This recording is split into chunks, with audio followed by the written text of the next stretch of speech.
Welcome to the World Rally Championship. We've moved back across the Atlantic to South America for one of the classic events of the season, Rally Argentina. It's one of the fastest events on the calendar and certainly one of the most dramatic. There are jumps, water splashes and fans that turn out in their millions.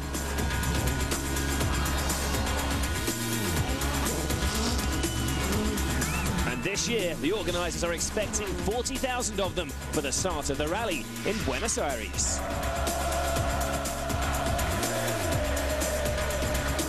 But the big story is still from Portugal, as both the drivers' and manufacturers' titles were blown apart after late news filtered back that all the rear windows on the Fords were ½ millimetre under the regulated thickness. This resulted in a 5-minute penalty for all 6 Fords. If we look at the standings, the biggest impact was for the 2 manufacturer drivers, Gronholm and Hirvonen, who had finished the event in 2nd and 3rd. The penalty dropped them down to 4th and 5th. Peter Solberg and Danny Sordo were the beneficiaries as they jumped up to 2nd and 3rd. Jari-Matti Latvala also suffered, dropping from 6th to 8th. There was worse news for Gronholm, whose drop meant he lost his lead in the championship to that man Loeb. He now trails the Frenchman by 1 point. The penalties also hit Ford hard as their lead over Citroën dropped from a healthy 15 points to just 8. But it was good news for Subaru, who benefited, extending their lead over Stobart Ford from 2 points to 6. So Loeb leads the championship, but he's also on for a hat-trick of wins in Argentina. But he's cautious about his prospects as he'll be using the same engine that he used in Mexico. Plus, the C4 has not been tested through the legendary Argentine water splashes. With a new car, there are always small doubts about reliability. The team has done some tests for the water splashes, but you never can find exactly the conditions that we will have here. So we will, I think, have to be a bit careful at the start to look how it's going, and if it's going well, after we can go faster in the water splashes, but at the start we have to be a bit careful. This is the 3rd gravel event of the season, and Gronholm, usually the master on the loose stuff, has lost the first 2 to his championship rival Loeb. It's a situation he's desperate to resolve. Are you concentrating on winning rallies, or are you concentrating on beating Loeb? Winning rallies, of course, and at the same time I think we can beat Loeb if I'm winning the rallies. But there are others also. Mikko is quick and Peter. Peter Solberg in the recently revamped Subaru has never won in Argentina, mainly due to his car's weakness through the water splashes. But this is a new version of the car, and with it comes new hopes. Well, the car itself is the base is it's very, very good. It's just a couple of things that need to be sorted before we have it on 100% level, and that's the details that makes it different from being 1st or 3rd. What are those details? I don't want to mention it again. I said it too many times. There's another change for Solberg's teammate Chris Atkinson, who has a new co-driver. Glenn McNeil decided after Portugal that it was time to head home to Australia to concentrate on business and personal matters. His replacement is Stefan Prévost, who sat alongside Bruno Thierry, Stéphane Sarrazin and Francois Duval. However, it will be the first time Prévost had to deliver Australian pace notes. He's professional, he's got experience. Heaps of experience in the WRC, something like 12 or 13 years, and so that's invaluable to me, and yet he's still at an age where he's keen to get results and wants to win, so that's what you want as well. The big news is that this year the rally will start in the capital of Buenos Aires with a super special stage in the River Plate Stadium, famous for its soccer team. The remaining stages are similar to 2006 and are based around Cordoba, with the city of Villa Carlos Paz once again hosting the WRC service area. For the cruise, there are 22 stages to master, totaling 347 competitive kilometres. First, though, are the logistics of transporting the teams, the cars and the drivers 700 kilometres down to Buenos Aires for the opening stage of the rally. The cars were all packed onto transporters for an overnight journey to the capital.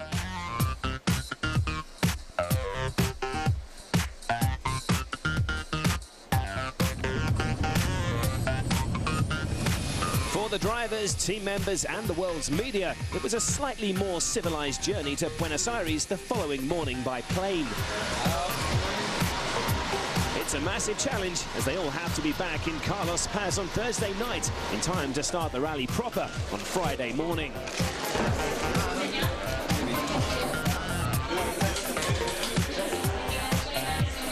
Mikko, where are you going? Buenos Aires. You want to join?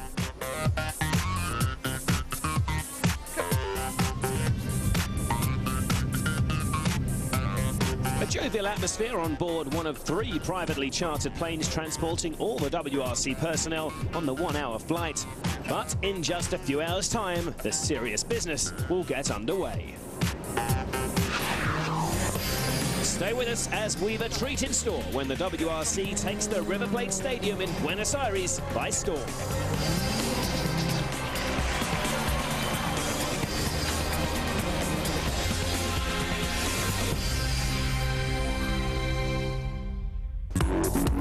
Welcome back to Rally Argentina. The scene is set for a spectacular event as the crews get ready to tackle a super special stage in Buenos Aires.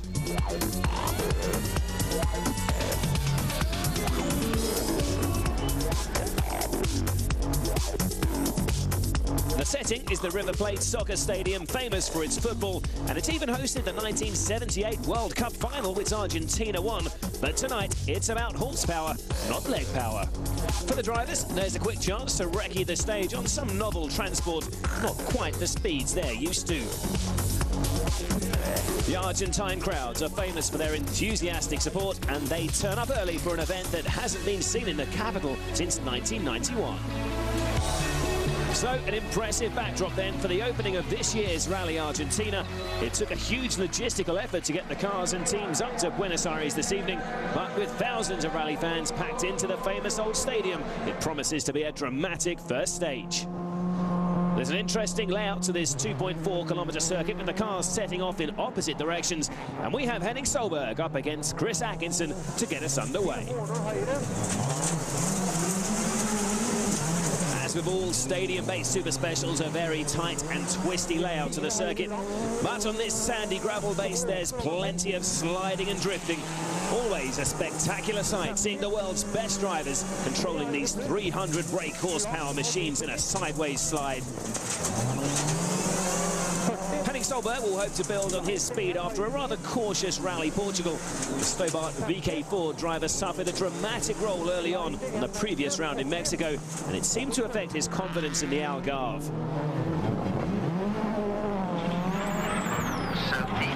This is, of course, the first competitive outing for Chris Atkinson, alongside new co-driver Stefan Prevost. It will take time for the new partnership to develop as Stefan adjusts to Chris's preferred form of pace notes. But the Belgian is one of the most experienced co-drivers around, though, with over 15 years of experience alongside the likes of Bruno Thierry, Francois Duval, and more recently Subaru's Stefan Sarazan. It is, though, the first time he's recited pace notes in English.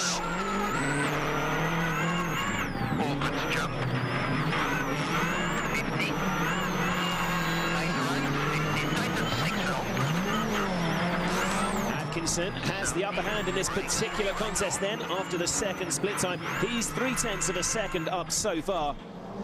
So work for Henning to do then over the final few hundred metres, attacking through the long sweeping bend at the end of the stadium.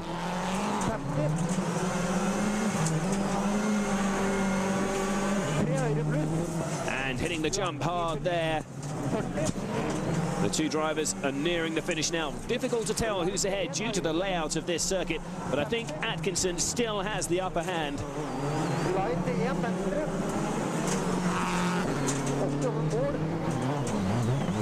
Yes, the Subaru driver flashes past on the bottom of your screen there. He's half a second quicker than Henning, so a promising start for the new partnership with Prevost already. The crowd are certainly enjoying the show, and next up we have Henning's younger brother Petter, head-to-head with Citroen's Danny Sordo. 2,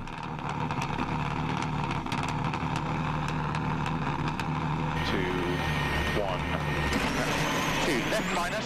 A good, clean start for both drivers. Well, Solberg and the Subaru team have recently had an extensive gravel test in Sardinia to continue the development of this new Impreza that debuted in Mexico. The early signs for the car were impressive despite a frustrating retirement in Central America.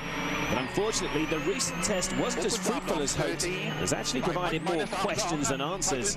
3 plus. Long. It doesn't seem to be affecting the 2003 champions' commitment on this opening Super Special, however. Petter, as spectacular to watch as ever. This is a slippery one. Opens 30. 2 left minus. Extra long. And after the first split time, though, it's the young Spaniard who has the edge. 0.3 of a second up to this point. Izquierda 4 lenta, muy corta, 30. Izquierda 2, larga, rápida, se cierra farola. Danny and co-driver Mark Marty will be hopeful of another strong performance this weekend. After 2 impressive outings on the gravel of Mexico and Portugal, Citroen's number 2 is beginning to shake off the tag of being purely a tarmac expert. Derecha 8 corta, se cierra 4 rápida, larga. 8 corta, 4 rápida, larga. Marcus Grönholm, an interested observer, meanwhile, in the grandstand. It'll be his turn to take on the stage soon enough. Tightened. 1 plus. This weekend also marks the 100th event that Petter Solberg has sat alongside long-time co-driver Phil Mills, so they'll want to mark the occasion with a strong showing if possible. Opens up long of a jump. Opens up long, 13. 5 right minus arm long, tightens. 3 plus long. 20. So Solberg with some time to make up if he wants to get ahead of Sordo. The Spaniard has looked very fast around the River Plate Stadium. Just a couple more corners to go, and I think he's going to stay in front. 30.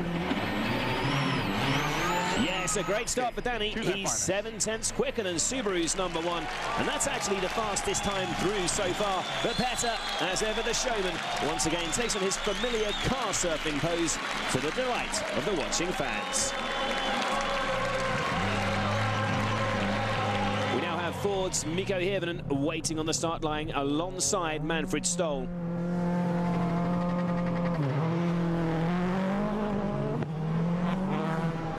Away they go, and Mikko begins this event just 8 points behind championship leader Sebastian Loeb. And while he might be an outside bet for a title challenge, he is hoping to stay in touch with the leading pair for as long as possible. Heittää lopussa. Ja oikein K-kirraa pitkät hitaat, tiukka ehkä liukas. The young Finn has already proved his ability with victory on the snow of Norway, and he should have the pace to fight for a win on gravel. It just involves the small matter of beating Sebastian Loeb and his teammate Marcus Grönholm. Piru pitkä vasen on hidas menee kirra. Jarru. Oikein serpo takaviisto on ehkä liukas. 5.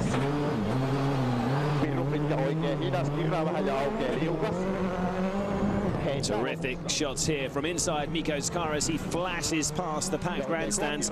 Not a full house by any means, but a good 20,000 fans have come to witness the return of rallying to the capital city. Petter Solberg is already out of his Subaru and watching the action unfold. While we join Manfred Stoll as he approaches the split time marker.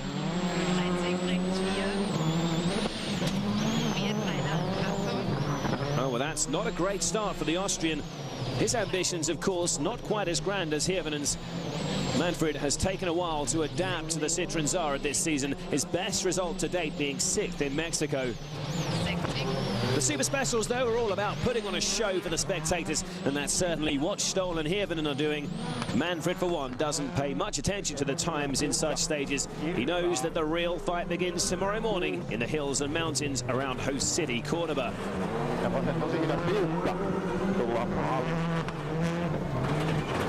And here comes the finish now. Hirvonen's way out ahead. He's gone through with a time of 2 minutes, 8.3 seconds. That's the fastest by anyone so far. While Manfred is 5.3 seconds off the pace. So an early burst of speed from Mikko Hirvonen for the all-conquering Loeb and Gronholm to chase. They are the final pair to take on the Buenos Aires Super Special. The ultimate battle, two double world champions going head-to-head.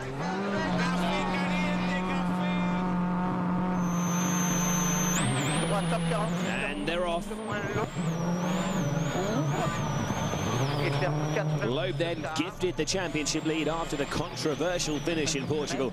And despite the slight concerns with the untested reliability of the C4 in Argentina with a used engine, he must be confident after claiming the first two gravel wins of the year.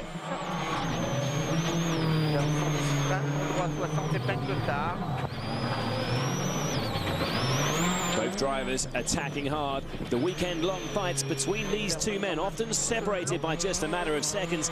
Even at this early stage, for these two at least, every second really does count.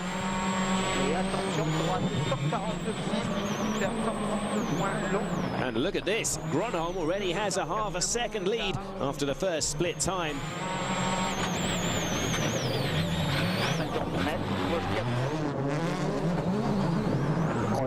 The Finn will want to put the frustration of the Portugal penalties and lost points behind him as quickly as possible. Importantly, a win in Argentina would see the Finn reclaim the lead in the championship immediately, and that's exactly what he'll be aiming for.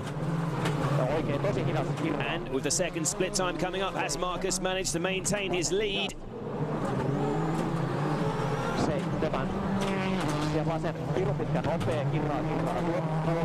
Yes, he's now 6 tenths ahead. The River Plate Stadium may be the home of one of the best football teams in Argentina. It's normally the scene of two teams fighting for glory, but a different sort of battle is on view this evening. Instead of the search for goals, tonight it's all about speed, where seconds are the commodity on which success will be judged.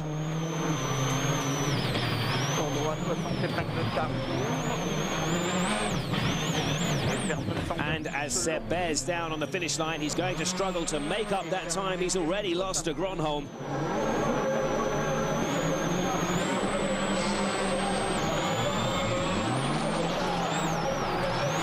Yes, this battle at least is won by the Finn. He finishes stage one just under a second ahead of his rival.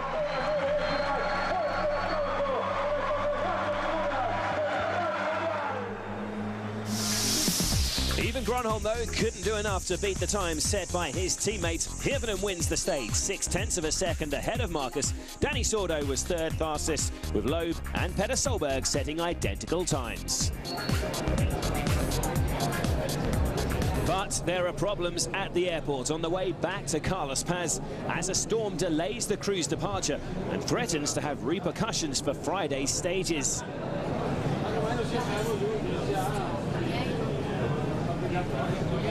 It's a weary-looking group of drivers in the departures hall as the delays creep well into the night.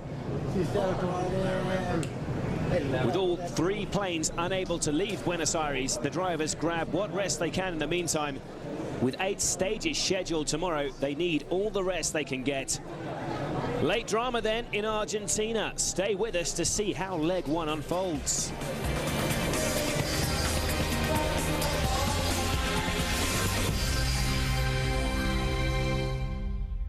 Welcome back to Rally Argentina. Buenos Aires hosted the opening stage of the rally on Thursday night, but the drivers were due to start the rally proper back in Cordoba the next morning. Unfortunately, due to bad weather, the planes were delayed and 14 crews ended up stranded in the capital overnight. Fog the following morning meant they didn't get back to Cordoba until the afternoon, so Friday stages, apart from the Super Special, had to be cancelled. This led to some mixed opinions in the service park. It's a shame because you know, it's probably put a real not the right impression of what it could actually have been like, and I think it could have been pretty spectacular, and it could have taken the rally to a new audience, which is something that we're all looking for. It's a real big shame because I was driving down here this morning around 6 a.m. and all the spectators are going out to the stages, and they're really passionate here, and they've missed a day's rallying, and so has everybody. So it's a real shame for the event. I said it that it's a stupid idea to go 700 Ks to do one stage, and we lose one day. Now we have lost one rally day because of this, and not a good idea. But in one way it's good. I hope the other rallies are not going to do the same. We try make a very good rally for the next 2 days, for the people enjoy in the mountain. And the first step is the fans finally getting to see the drivers as they prepare to head off to another super special.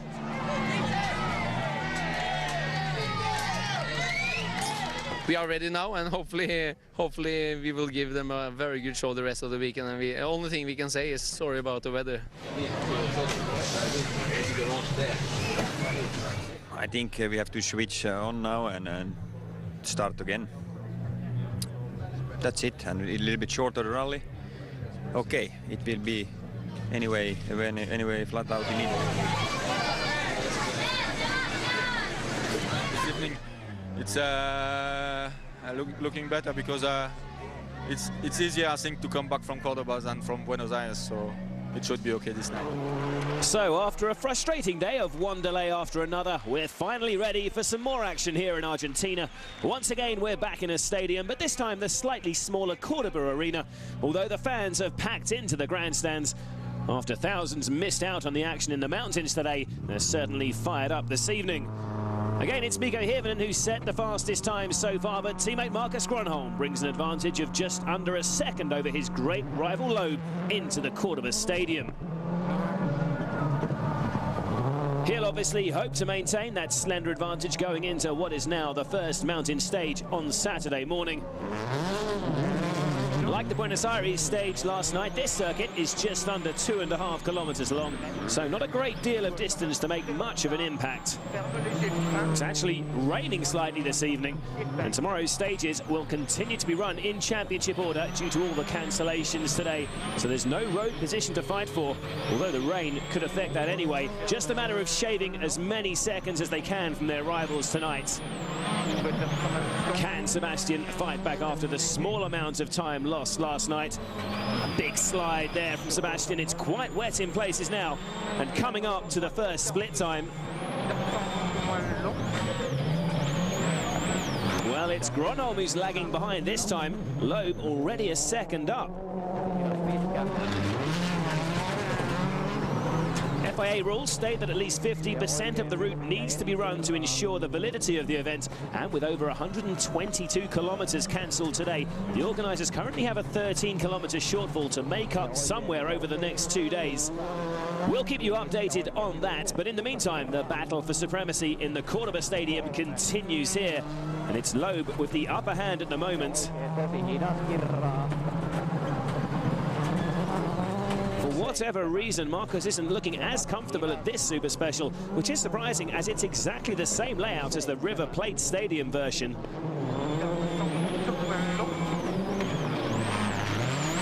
And through the next split time, Gronholm's fought back slightly, but is still 0.8 of a second behind. The best time last night was just shy of 2 minutes and 10 seconds. This circuit is slightly longer, but with Loeb passing the 2-minute barrier, he must be closing on the finish line now. The Frenchman already looks like he's determined to make up that 1 second deficit to Marcus, as he slides the C4 tidily from one corner into the next. They may need to get used to driving on damp gravel too. There is more rain forecast over the next 2 days, which will only add to what is an already very challenging rally. There's very little to choose between these two double world champions as they attack the final couple of bends, but it's Loeb who claims the bragging rights over stage 9. He was still nearly a second and a half off that great time set by Hirvonen, but the main winner tonight are the fans, who are finally able to watch their heroes in action. A strange day all round, but at least Mikko Hirvonen can claim to have made the best start possible after so many interruptions. After winning both Super Specials, the Finn takes a lead of 2.4 seconds into leg 2. Danny Sordo's currently second, half a second ahead of his teammate Loeb, with Gronholm just 1/10 of a second back in fourth. So far we've been fastest on every stage this rally, so it's a good start, but I can't wait to really start the rally and get on into proper stages. I think tomorrow the rally will start, and finally. So, okay, tomorrow I think we will have to go as fast as possible. I hope we will be competitive, and I know that we don't have to lose some time tomorrow because the rally will be a lot shorter than usually, and so the time we lose at the start will be difficult to catch. So we will have to push hard since from the morning tomorrow. It's been a quiet and controversial start to Rally Argentina, but join us tomorrow when the real action starts. If you want to catch up on all the news and views, check out the website at WRC.com.